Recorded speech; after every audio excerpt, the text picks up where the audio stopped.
the computation is like this. Systems loss charge divided by the generation charge equals 16.4%. This means an overcharge of 30 centavos per kilowatt hour or 6 billion pesos a year since 2004.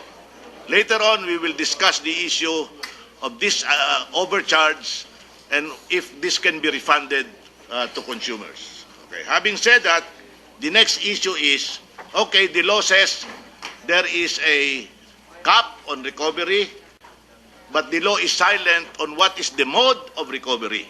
And this is where most of our problems begin.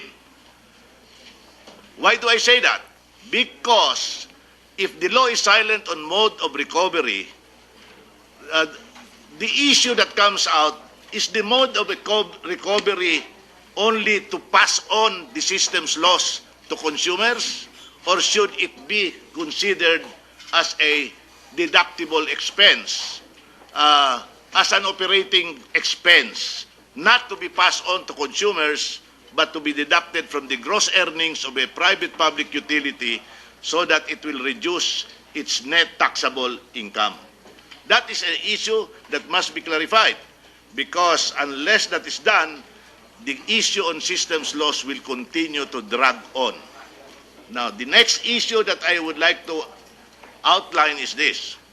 I disagree that the allowance on systems losses includes the so-called administrative loss or on-use component of certain of the private utility. In the case of Meralco, they reported an on-use of 531 million last year.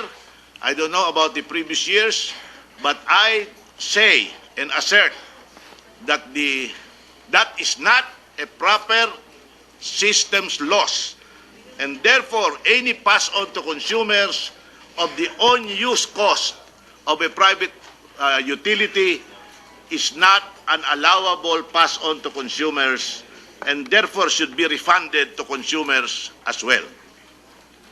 Now, the next issue is systems loss battable? Is it subject to value-added tax?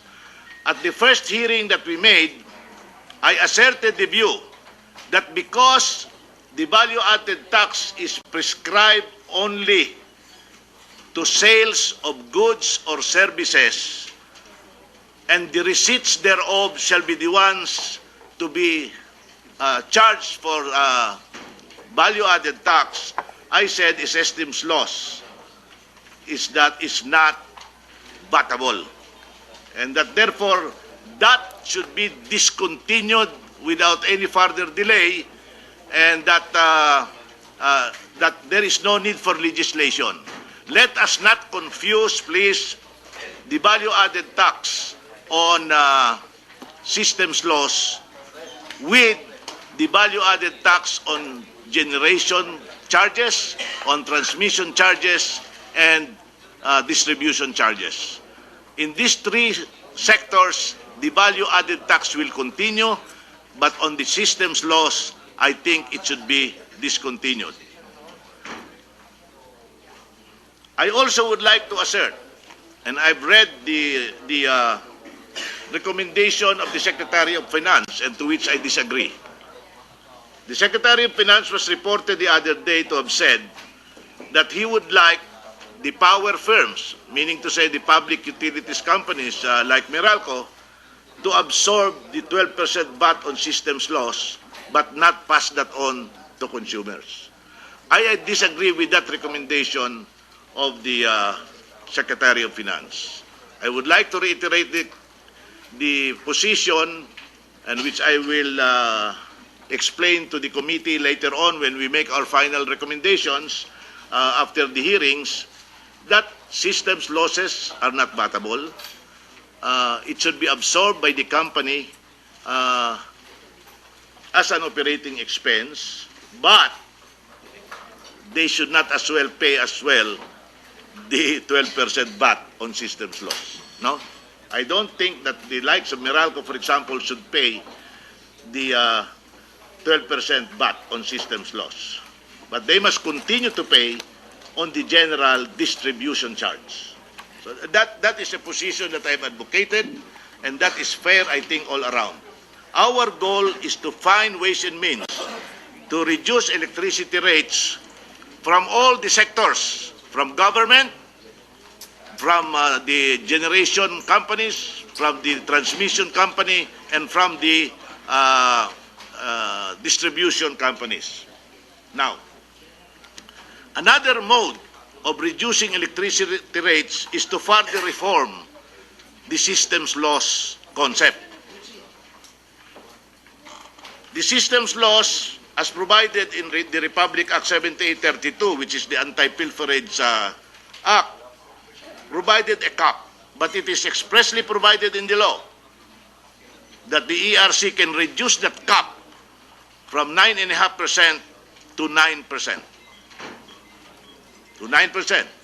If we reduce that even by 0.5%, and avoiding the VAT on the systems loss, and allowing systems loss to be deducted as an operating expense rather than as a pass-on to consumers, then we have already three ways of reducing electricity rates. The other aspect of the law, which we should also consider, and this can be implemented administratively, is that the ERC can in fact reduce the cap on technical losses or even phase this out completely, because technical losses is an evidence of management inefficiency.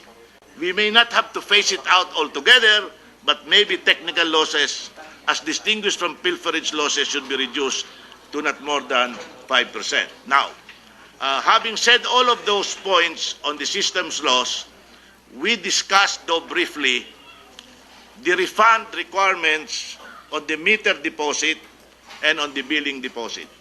My colleague here, Congressman Barsaga, would like to tackle this issue and will begin to ask questions. But I reserve my right, Mr. Chairman, that after the the meter deposit issue and the billing deposit issue is discussed, I would like to proceed on two other points. One is in connection with the refund on the income tax. Meralco was ordered by the Supreme Court to refund a total of 30 billion pesos. Now, I would like Meralco to explain later on how much has already been refunded as ordered by the Supreme Court, and why is there a substantial balance that remains unrefunded. But there is a follow-up issue to that. After the Supreme Court has declared that income taxes of a public utility cannot be passed on to consumers, there was a formula, and was hoping that Chairman